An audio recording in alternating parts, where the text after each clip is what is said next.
Alexander the Great was born in Pella, the capital of the Kingdom of Macedon, in 356 BCE. His father was King Philip II, a strong ruler who dreamed of conquering Persia. His mother, Olympias, claimed descent from Achilles. Alexander was intelligent and eager to learn. He loved stories of heroes and gods dreaming of glory. Skilled in horsemanship and swordsmanship, he tamed Bucephalus. Under Philip, Macedon grew stronger and wealthier. Philip reformed the army, introducing new tactics and equipment. He conquered many Greek city-states, uniting them. Alexander learned war and politics from his father. His childhood was marked by privilege and turmoil. He experienced the dangers of the Macedonian court. Witnessing his father's campaigns, he learned strategy and leadership. At the age of 13, Alexander was sent to Mietza, a remote village, to be tutored by Aristotle, one of the greatest philosophers of all time. Aristotle taught Alexander about philosophy, logic, ethics, politics, rhetoric, poetry, and science. He instilled in Alexander a love of learning and a curiosity about the world. Aristotle encouraged Alexander to think critically and to question everything. He also taught him to be a virtuous and just ruler who cared for the welfare of his people.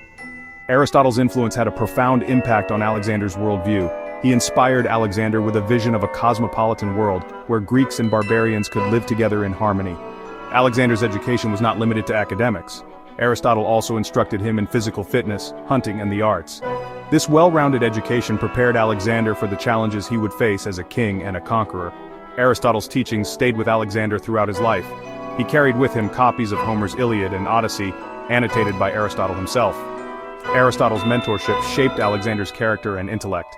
It laid the foundation for Alexander's later embrace of cultural exchange and his ambition to rule a vast, unified empire. When Alexander was 20 years old, his father was assassinated. Alexander ascended to the throne of Macedon, inheriting a powerful kingdom and a dream of conquering Persia. He quickly faced challenges to his authority from within Greece.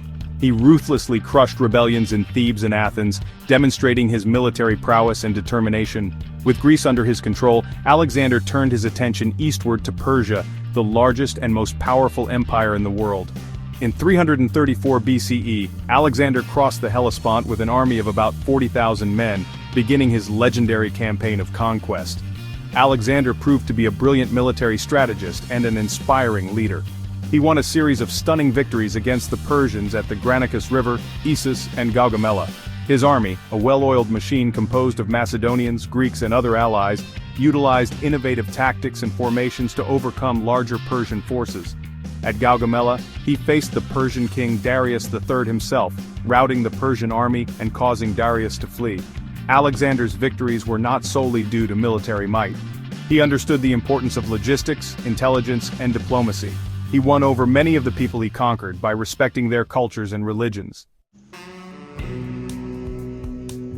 Following his victory at Gaugamela, Alexander pursued Darius into the heart of the Persian Empire. He captured the Persian capitals of Babylon, Susa, and Persepolis, amassing vast wealth. Darius was killed by his own men, leaving Alexander the ruler of Persia. He pressed eastward, conquering Bactria and Sogdiana, facing fierce resistance. In 326 BCE, he invaded India, fighting King Porus at the Hydaspes River. Despite victories, his exhausted army refused to go further. Alexander agreed to turn back. He founded cities named Alexandria, which became centers of trade and culture, linking east and west. He married Roxana, a Bactrian princess, and encouraged his men to marry locals, integrating conquered peoples into his empire. Alexander the Great died in Babylon in 323 BCE at the age of 32. The cause of his death is uncertain, with theories ranging from malaria to poison. He left behind a vast empire stretching from Greece to India, an empire that would soon be divided amongst his generals.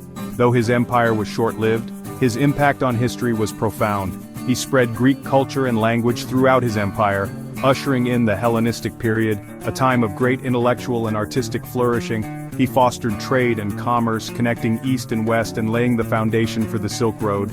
He had a vision of a unified world where people of all cultures could live together in peace and harmony. Alexander's legacy continues to inspire and fascinate us today. He is remembered as a military genius, a visionary leader, and a flawed yet captivating figure. His story is a reminder of the power of ambition, the allure of conquest, and the enduring impact of one man on the course of history. His life and conquests continue to be studied and debated, ensuring that the legend of Alexander the Great lives on.